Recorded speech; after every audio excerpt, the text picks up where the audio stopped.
Assalamualaikum warahmatullahi wabarakatuh. Sahabatku, saya ingin berbagi ya, kapasitas saya sebagai orang yang telah beristri, memiliki 4 anak, menikah sudah hampir 25 tahun, dan saya hari-hari sebagai penyuluh Kementerian Agama bidang penanganan konflik keluarga. Karena status saya juga sebagai mediator dan konsultan konflik keluarga yang bersertifikat Mahkamah Agung. Kita laki-laki dengan wanita, maka 3 yang harus dihilangkan. 1, egoisme. Yang kedua, merasa sebagai laki-laki yang harus dihormati, sebagaimana bawahan dengan atasan, sebagaimana adik dengan kakak, sebagaimana anak dengan orang tua. Buang jauh-jauh itu.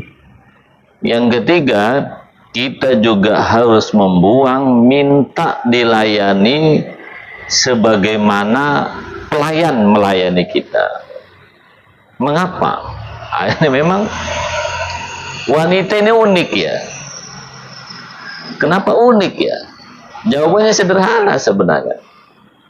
Dia adalah objek, laki-laki subjek. Laki-laki itu pemimpin. Ar-rijalu qawwamun 'alan nisa. Laki-laki itu pemimpin, wanita yang dipimpin. Tugas pemimpin setidak-tidaknya ada 4: melindungi, menafkahi, membina, menyayangi. Yang kedua, ada yang mengatakan wanita itu tercipta tali tulang rusuk. Tulang rusuk di sini kan, ini kan bengkok, dikerasi, dia patah, dilembuti, dia ngelunjak, tidak hormat dengan suami. Yang ketiga, wanita ini memang unik, selalu sen kiri belok kanan, ngomongnya A tapi sebenarnya maunya B. Di sini laki-laki dituntut kecerdasan, kesabaran, kecepatan bertindak, dan menahan diri untuk melakukan tindakan. Makanya ada istilah, laki-laki sebelum nikah itu harimau, macan. Kalau sudah menikah itu jadi kucing. Makanya laki-laki kadang tidak mau menikah karena takut jadi kucing, artinya penakut ya. Tetapi ingat, itu sebenarnya bukan macan jadi kucing, itu salah satu strategi mempertahankan rumah tangga dan strategi bagaimana menguasai wanita. Sebab terlalu banyak kita ini benci dengan macan tapi juga suka dengan kucing. Ingin jelaskan dulu dari proses ingin mendapatkan seorang wanita atau istri. Nanti saya jelaskan setelah menikah. Kita yang masih jomblo, laki-laki yang belum mendapatkan istri, mau menikah, kita hilangkan ego itu. Memang supaya wanita itu jatuh ke pelukan kita, nggak ada jalan lain kita selain berjuang. Berjuang dengan 3 hal. 1, ya keseriusan, tindakan, temui dirinya, ngomong langsung. Karena kita laki-laki, bukan menunggu. Yang aku cinta padamu, aku ingin memilikimu, aku ingin menjadikanmu sebagai istri. Langsung tindakan, tembak, temui ayahnya. Kenapa harus ayahnya? Karena dialah yang akan mengesahkan pernikahan itu nanti.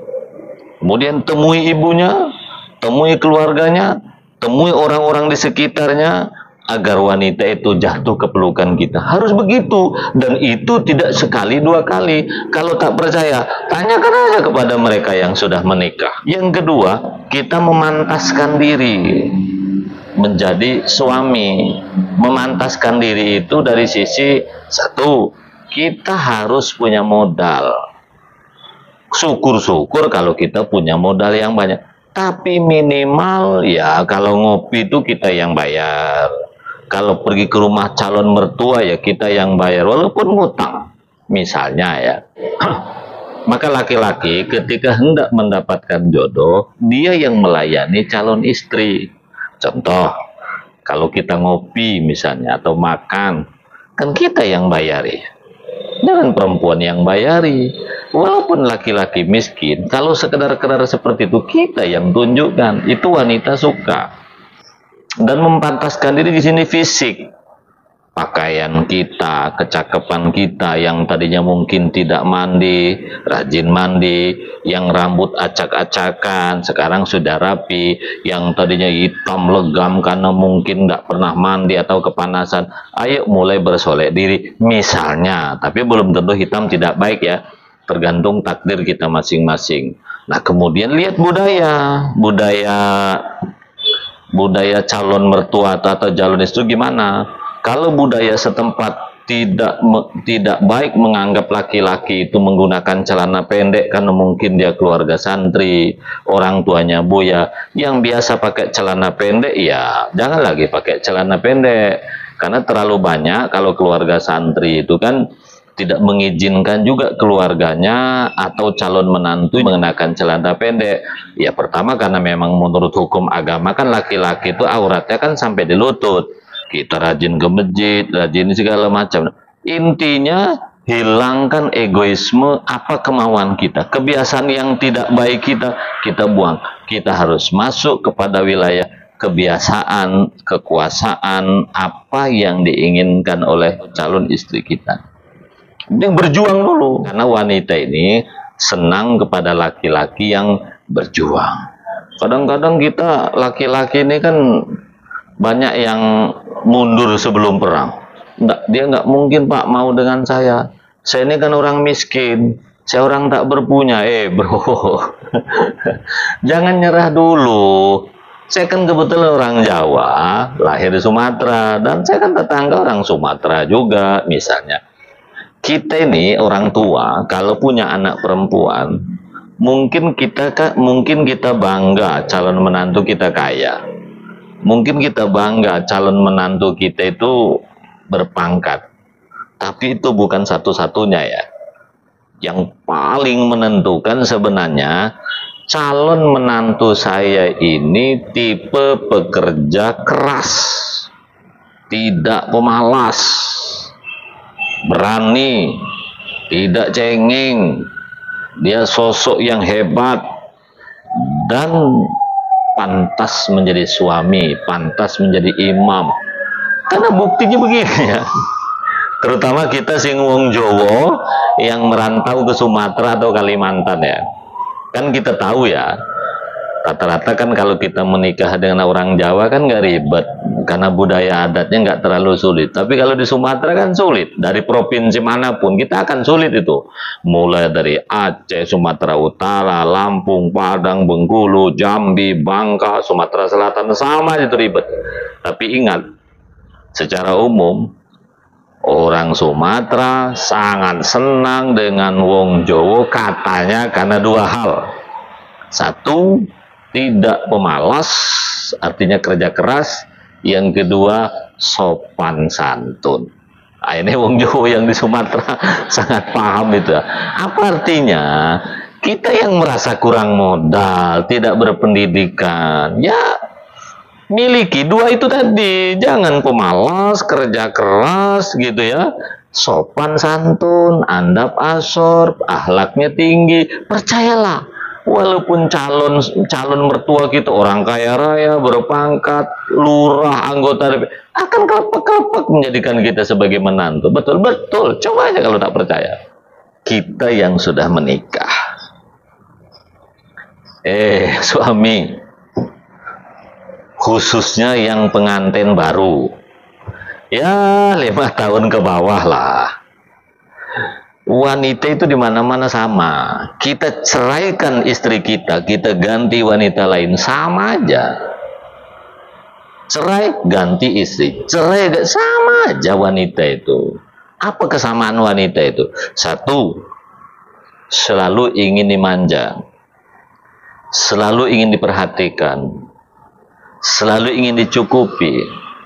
Selalu ingin dipertamakan dan diutamakan. Selalu ingin dicukupi kebutuhannya walaupun tak logis, tak masuk akal. Kadang-kadang kita tak memiliki apa-apa, gaji cuma 5 juta, minta belikan mobil, itu kan, itulah wanita. Kita mecahkan gelas satu aja, lo nak minta cerai pula dia. Itulah wanita gitu. Jadi laki-laki enjoy aja. Ada ilmu laki-laki itu ya. Iya kan, tapi jangan semuanya laksanakan. Jadi apapun permintaan perempuan, jangan ditolak seketika. Setidak-tidaknya mengucapkan, insya Allah nanti akan aku usahakan. Begitu udah cukup. Jangan belum-belum, ya kita beli mobil ya, tidak. Ya kita bangun rumah ya, tidak. Pokoknya wanita itu jangan ada kalimat tidak boleh, jangan, itu tak boleh. Insya Allah akan diupayakan. Mengapa perempuan tuh bisa seperti itu ya? Ya menurut saya sudah takdirnya. Disinilah laki-laki tidak boleh egois. Harus cerdas. Tidak ada pilihan. Nah, semua wanita podo, hanya saja caranya beda-beda. Laki-laki ini hebat kan kalau di luar. Di masyarakat hebat ya, di kantor hebat dia, di luaran hebat.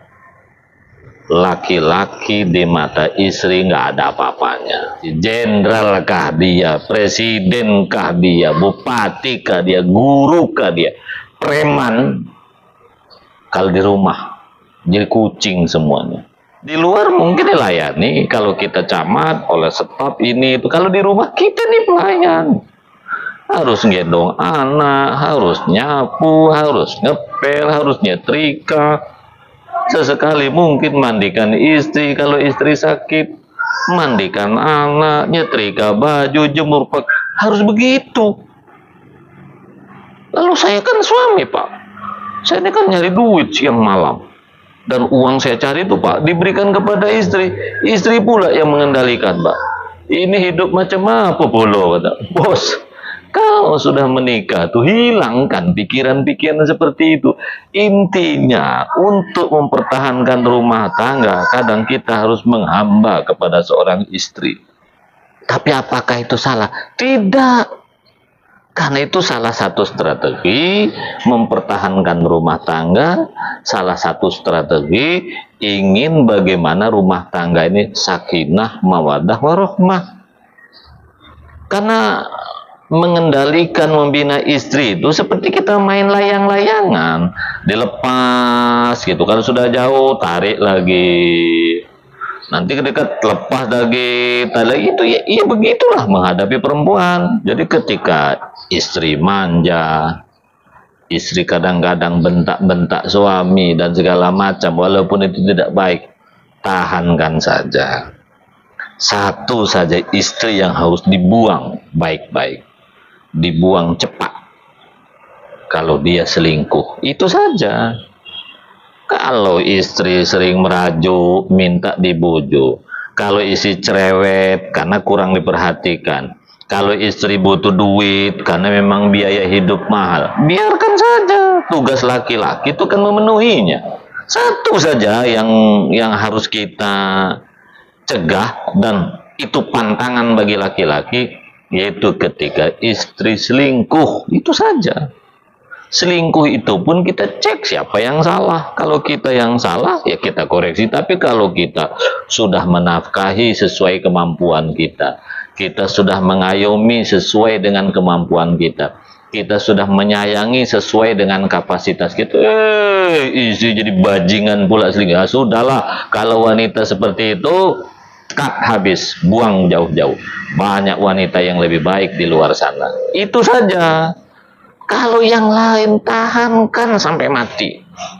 Kalau yang namanya cerewet, potongan tak jelas, suka ngentut, misalnya suka ngegosip, sudahlah.